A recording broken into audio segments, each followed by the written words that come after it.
This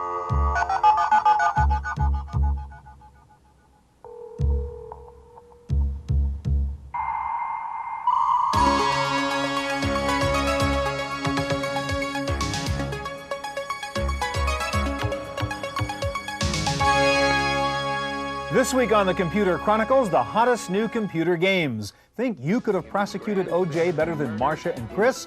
Now you can be the prosecutor in a great new game called In the First Degree. Did you like Back to the Future? Did you watch Quantum Leap? Do time travel with a terrific new game from Sanctuary Woods called Buried in Time. If you like robot battle games, we'll show you the coolest one of them all, Mech Warrior 2. Plus, Sierra Online's Roberta Williams joins us for a look at her great new game, Phantasmagoria. A preview of new Windows 95 games, Finding Gamers on the Imagination Network, plus my pick of the week looks at PlayStation versus Saturn. All this plus gaming on the net, this week's news, next on the Computer Chronicles.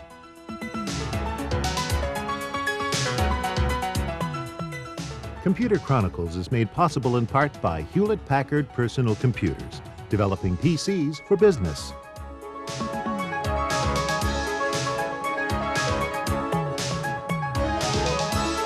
Additional funding from the Software Publishers Association, providers of educational materials to help manage software. Don't copy that floppy. And Villa Crespo Software, makers of Go Figure, the problem-solving toolkit.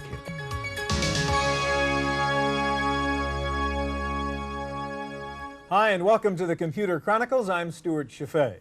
Whenever I watch a trial on TV, I always think, let me get up there. I could do a better job than those attorneys. Well, now I and you can try with a really breakthrough new game from Broderbund called In the First Degree. Mike, I really love this game, so I'm going to shut up and show it to us. All right. Well, this is Broderbund's first title since Myst, first entertainment title since Myst. What it is it's a courtroom drama, an interactive courtroom drama, where you play a prosecuting attorney in this sensational San Francisco murder trial that has just happened, that is going to take place. I'm just going to set it up for you here. You've just come home. You've walked in. You're making yourself some dinner. And I'm the prosecutor. I'm a prosecuting attorney. You are Sterling Granger. You are the prosecutor who's going to take this to court. Now you see the 5 o'clock news. This will set the trial for And I hear about this murder. Exactly. So I find out like everybody else does these days. I watch TV. You watch the media. Okay.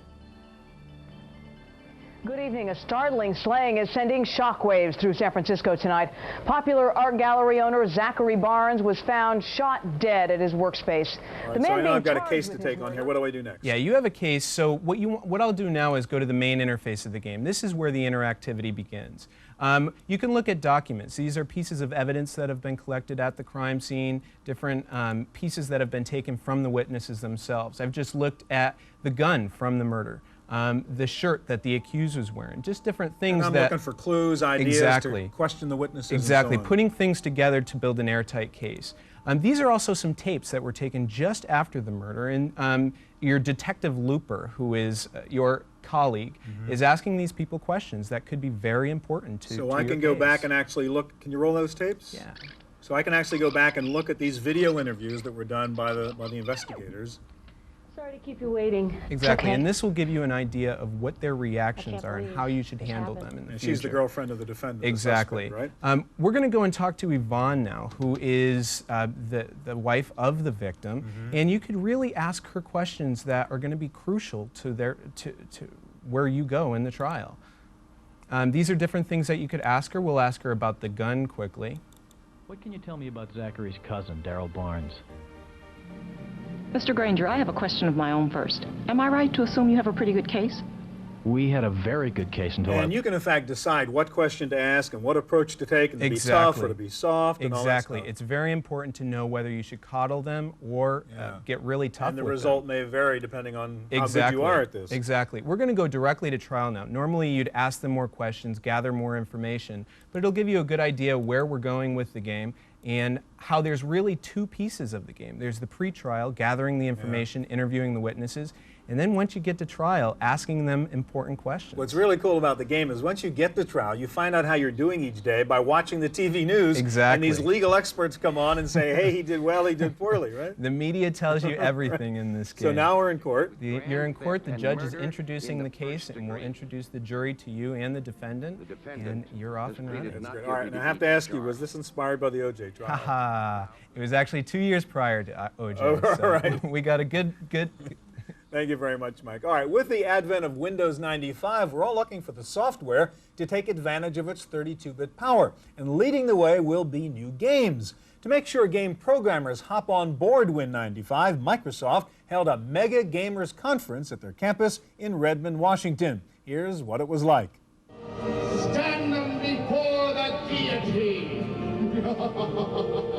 The room was dark. The theme was dark. It was Microsoft's Day of Judgment, a Windows 95 game rollout held underground at the company's headquarters. 35 game developers were there, dressed in appropriately ghoulish or devilish attire, but the demonic atmosphere was more a reflection of Halloween than of the software on display. Microsoft was celebrating the rise of Windows 95 as a game platform, using the company's new direct draw and direct input technologies. One of the things that you notice when you're playing a Windows 95 game is, again, video performance. That's probably one of the most noticeable things about a game. And a Windows 95 game is going to run at a much higher video resolution. The technology that underlies that is something called direct draw that enables game developers to go directly to your video hardware and take advantage of all the accelerators and all the other, silicon that these people have been designing for years and years. The eye-popping graphics were everywhere to be seen. Virgin Interactive showed the 95 version of Daedalus Encounter with live-action video grown up to full-screen size. And we need to know if you can respond. If you can, use the virtual interface in front of you to transmit a yes. Microsoft launched its first action arcade game called Fury, a futuristic space combat and rescue game with 3 parallel playing fields and 24 different missions. Microsoft also unveiled a new version of Microsoft Golf. Version 2.0 adds an online multiplayer game feature called PlayerNet. Get out. Not bad. Sony Interactive demonstrated its first titles for Windows 95 called Twisted Metal and Warhawk. Sony is porting the games from its PlayStation game console with similar look and feel. The Windows versions are expected to ship in 1996. For players craving sensory feedback, Judgment Day had some hardware innovations as well. Exos introduced the Power Stick, a joystick with force feedback. The hand grip responds to virtual forces according to the game. Crash your car and get a nasty jolt. For the Computer Chronicles, I'm Giles Bateman.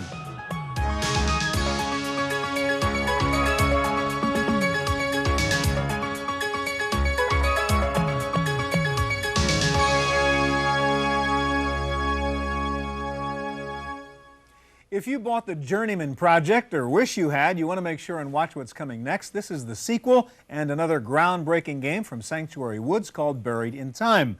Michelle is the president of Presto Studios. You're the guys who actually developed the game. That's correct. And this is about time travel. So first of all, show us the interface, Michelle. Sure. We're traveling through time in a fully self-contained biosuit. There's a little image of it here in the window, and we have navigation controls here where we're able to move through inventory controls with objects that we're carrying. If the computer needs to speak with you, we use the message window. And the biochips are the area where we can sort of add extensions to the interface. As you walk around and collect objects, you can... Extensions by new functions, capabilities, exactly. Powers. Right. All right, where are we right now, Michelle? We are on the top of a Mayan temple in Chichen Itza in the Yucatan Peninsula, and the year is 1050, and we're searching for evidence that will prove our innocence. We've been framed for altering history, and so here we are, and we know that someone's been here before, and we're looking for evidence.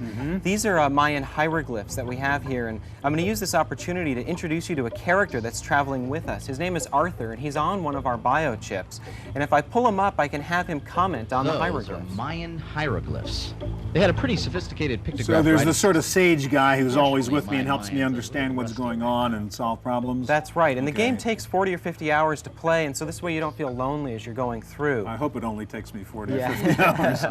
All right. Yeah, let's show how you look at objects, because that's really cool. Sure. This is an object which I'm finding on the ground, and I can pick it up and drag it into my inventory, and then I can inspect that object. So here is a ceramic bowl which is filled with incense, and traditionally you would use that as an offering to the gods in the temple.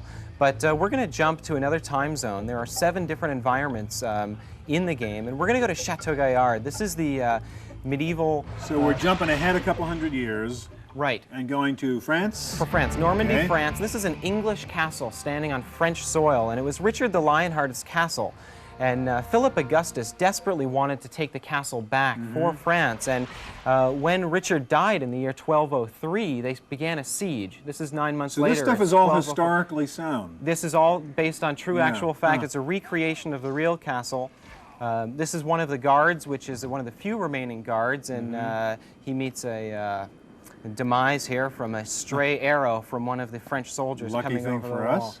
Yes, because as a time traveler, you're not supposed to be spotted by people. It may actually affect the future. What I want to do is I want to move from the top of the tower down inside so that you can see how that we're changing the lighting and the environment and also the audio.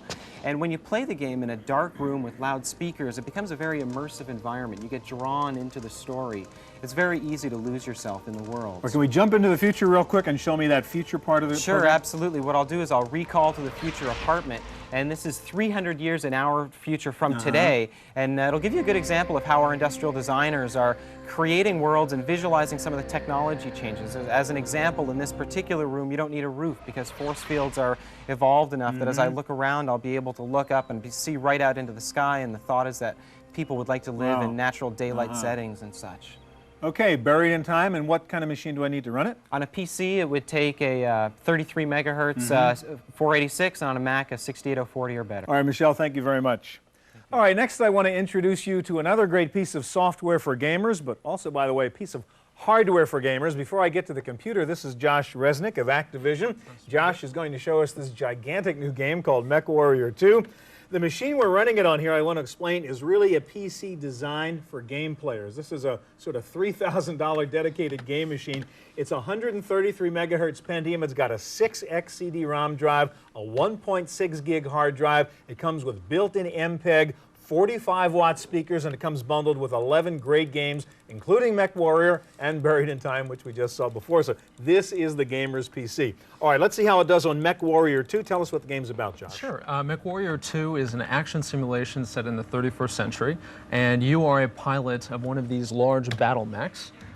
And your goal is to advance in the ranks of your particular clan and become the leader. And all right, so I'm one of these robot things you call a mech warrior. Exactly. And I can design my robot, and then I go into battle, and I got to beat all the other guys and rise to the top of my class. Right, exactly. But there's an incredible amount of depth and variety to the game. Right now, we're just in one of maybe 30 different terrains that are available in Mech. We have ice planets, and we have canyons, and we have nighttime urban missions. Now, the key thing, this is full 3D all the way around, right? Exactly. For instance, I can free up my eye point inside this cockpit, which is a real 3D object inside the game. Everything you're looking at is 3D. It's a full-screen game. And in fact, it actually recreates the physical aspects of the world that it's in. For instance, we're taking into account gravity, weight, size, weather. So it's a real simulation. It's a real simulation. All right, stop for a second and show me what's on the screen, because there's an awful lot of stuff going on here. Okay. Start with the upper right, and what's that telling me? That's where that displays all your different weapon systems. So we have particle cannons and missiles and lasers. And so the weapons available to me on this particular mech. Bottom right is me? Exactly. Bottom right is me. I'm invulnerable, so I'm not taking any damage right now. Okay, bottom left is the bad guy I'm going after? Exactly, and I'm targeting him right now. And you'll yellow see means he's been damaged in that part. Exactly, right. And upper left is my radar view? That's your radar view, and you can bring this full screen, or you can remove it from the screen. It's really up to you. Okay, now MechWarrior, you're playing against the computer right now. Right. But you actually have an ability on this with 2 guys to play over a modem, right? Exactly, exactly. You can play head-to-head over a local area network, or you can play modem to modem. And under development right now is an 8-player multiplayer game.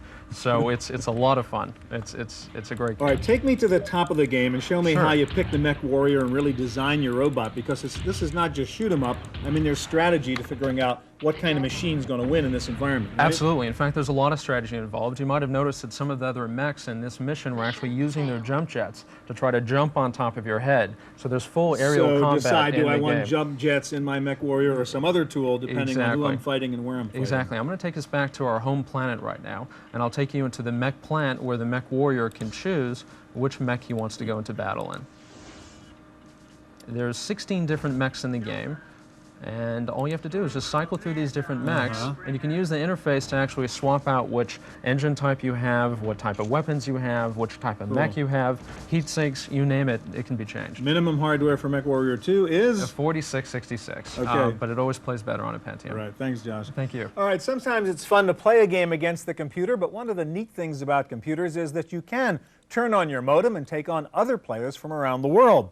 The Imagination Network, founded by Sierra Online, is a dedicated network for gamers. There are all sorts of game players, computer game players, social players, and people who love to compete at any time, in person or in cyberspace. Sue Marinucci's job and family come first, but she has found a way to keep playing with some of her favorite adventure games with other like-minded players through an online service called the Imagination Network. You get to meet a lot of people online, and you learn a lot about people all over the country here, and it's just kind of neat. You just playing and talking, and the interaction itself is what makes it worth it. It's just so much fun.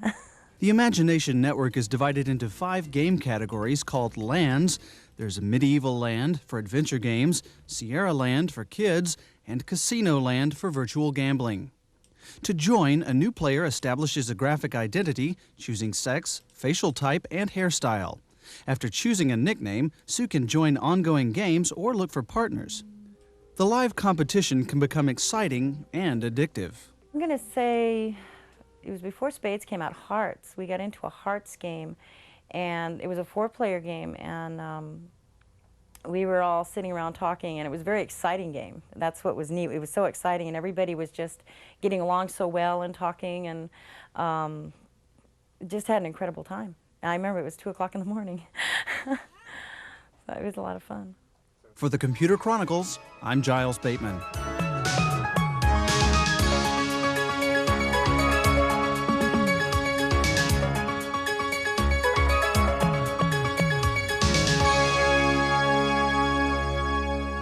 One of the real pioneers in the computer game business is Roberta Williams. She and her husband Ken wrote their first game, I guess it was 15 years ago now.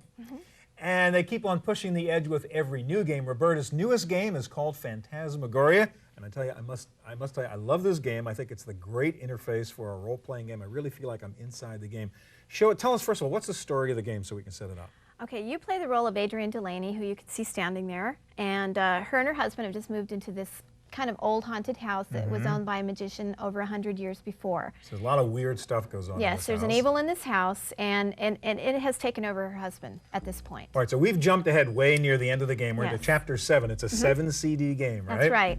And she now knows that her husband is possessed by this evil entity, and she wants to get out of there. So I can direct her to leave. But at the beginning of chapter 7, the house is also being taken over by this evil. So she tries to leave, and the house and it won't let her open go. the doors. That's right. It has locked her in. And again, what happens is, I mean, things change during the course of the game. Obviously, something that goes on in a room at one point, the room may act differently later on in the game, huh? That's right. And you can also go out and explore the island, the surrounding island, and there's a town and shops and townspeople that you can meet. And it's a huge house, too. Lots of floors and lots of rooms. And secret passages and hidden rooms. All right, so what is she doing now? Well, now she has a hammer in her inventory. And this is one of the few places in the game where she's sort of decided on her own. Yeah, normally we would have said, oh, let's take the hammer and try to break the glass to get out of the house. But in this case, for plot reasons, she's going to try to break the glass. She can't get out. We wanted to make that obvious to the player. So she knows something's bad is going to happen now in this story. So I'm going to cut this short a little bit so we can see a little bit more. Take her upstairs, and we're going to meet her husband. Okay. Because I just happen to know where her husband is, You just is happen to hiding wonder out, how you know. and we can see how crazy he has really Okay. become. Can we do the disc swap here so we get to the next Not CD? yet. Okay. Almost. I'm going to hurry her up. If you hit the fast forward here, you can hurry her up the stairs. Otherwise, you get to watch her walk. Okay, so she's going into the room where her husband is. Yes. And he used to be the nice guy, and he's sort of been transformed in the game to the evil guy now. Yes. Oh, he was a very nice guy at the beginning of the game, and he was a normal husband, and you know, very loving. But he's totally snapped at this point, and he is really out to kill her. While this is loading up, let me just ask you a second. I mean, as a game programmer, I mean, what's the next step? I mean, you keep on pushing and pushing. This stuff gets better and better. What's the thing you'd like to be able to do next? Well, I think what I'm going to do is try to do an adventure game with all a 3D moving world, a total 3D simulated moving world, but third person. I'm going to see if I can do that. Wow, and that's going to be the next thing I'm going to Okay, try what's to do. happening here, Roberta? Well, here I'm going to fast forward because we don't really have time. What I want to do is start the chase. The husband has come in and met her. He's crazy. He's going to kill her. Now, at this point, the game goes very quickly, and you have 10 seconds to make your choices. Here is a bottle of sulfuric acid that you happen to know is there. You have to grab it. So I clicked on it.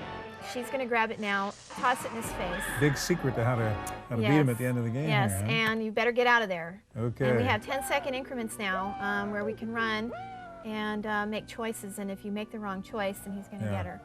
So This is just the wee tip of the iceberg of this game. There's been all kinds of stuff that's going on before this, so just a little hint of it. This is just the very end of the game. So she's running, and if you stop at any point and dilly-dally around, he's going to get her. Again. That's right. Roberta, thank you very much. It's a great game. Thank you. All right, we showed you the Imagination Network before, but of course the internet has become a fertile new playground for gamers. On this week's online update, Giles shows us one cool game site in cyberspace.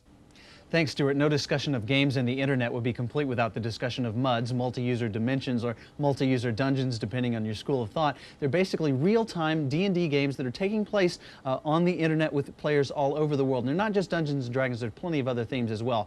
Now, if you are interested to find out what MUDs exist, I recommend going to the MUD Connector because they have a listing of all the MUDs that they know of so far, listed in alphabetical order over here on the left, with the address of the actual site right here next to it, and in some cases a home page so you can actually go and find out more about that particular MUD. So for instance, if I find out about the Austin MUD, I want to check out their website, I could actually go and look up information about what's happening with the Austin MUD these days. These are sort of some imaginative pieces of artwork here. You don't actually see graphics on the MUD while you're there, but now we can learn about the different spells and legends and whatnot of this particular MUD. Now, if you're new to MUDs, I recommend going to the Rainbow MUD first. Now, I'm going to hop into my particular MUD application, and if you don't have a MUD application, you can use Telnet. And what you do is you come here, and I recommend going to the Rainbow MUD and going north first, just typing in to go north, because then this will walk you through in a MUD environment, and it'll teach you how to play MUDs and all the types of commands that you can use. Now, time for our weekly summary of what's new in the field of personal computing. Here's Laurie with Random Access. In the Random Access file this week, Intel has officially introduced the Pentium Pro, its next-generation CPU. The new microprocessor has 5.5 million transistors, and it's capable of producing workstation-quality graphics for games and movies. Sun Microsystems has unveiled a new computer architecture for its workstations and servers.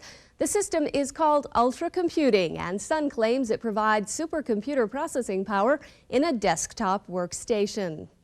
Got too much to read at work? Well, a new automated text summarizer technology will be available soon. It's called Intel X, and it can look at the entire text of a business article and extract the relevant themes. It will first be available online as part of the Intel X Information Services aimed at the corporate network market, and then be made available as a desktop product.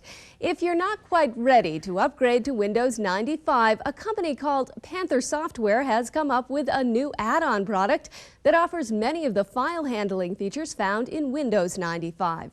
The product is called Office Central, and it lets you create folders based on subject, place files in folders, and preview file content, as well as drag and drop between folders. Street price for Office Central is expected to be under $50. Televideo has announced the first ever multi-purpose multimedia card. It's called the All Media Processor Board, and it includes an MPEG player with Sound Blaster compatible audio, a video and graphics accelerator, a TV tuner, and data fax modem, all on one expansion board.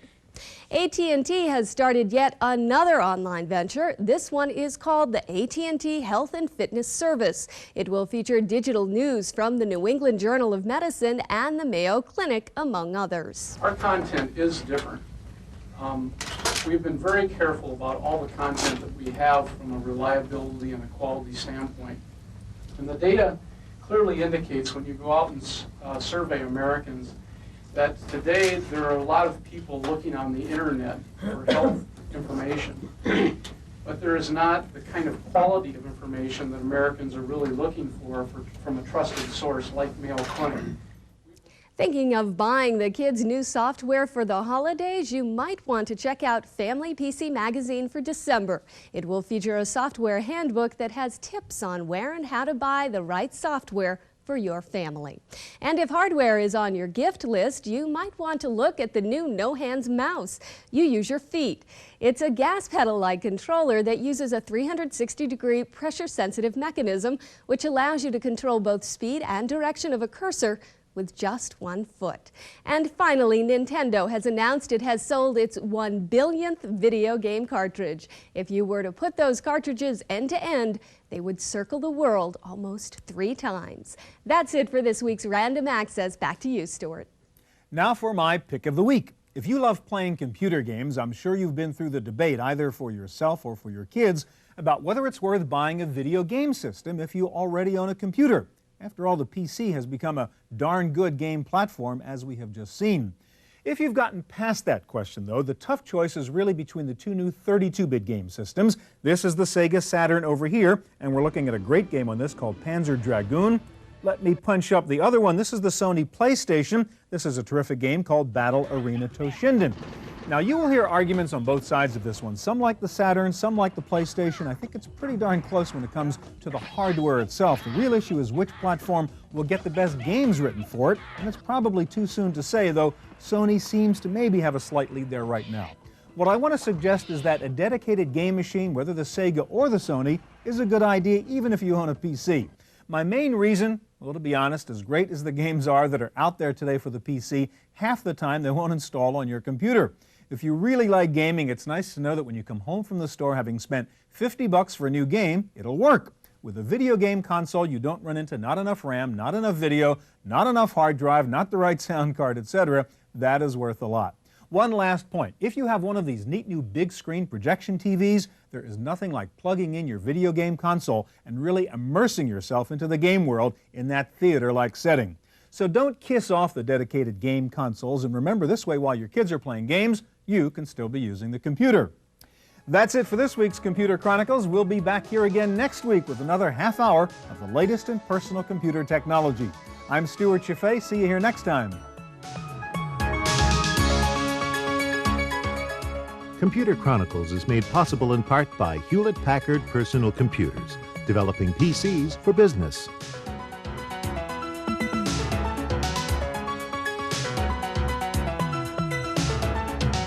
Additional funding from the Software Publishers Association, providers of educational materials to help manage software. Don't copy that floppy. And Villa Crespo Software, makers of Go Figure, the problem-solving toolkit. Videotape copies of all Computer Chronicle shows are available for $32.50. Please order by show number and topic. And for more detailed information about the series, guests, and products featured, you can also order a subscription to the Chaffee Letter. In each issue, Stuart provides his unique insights and thoughts about the fast-changing world of personal technology. Videotapes and the Chaffee Letter can be ordered by calling 1-800-800-9520 or by writing us at the Computer Chronicles.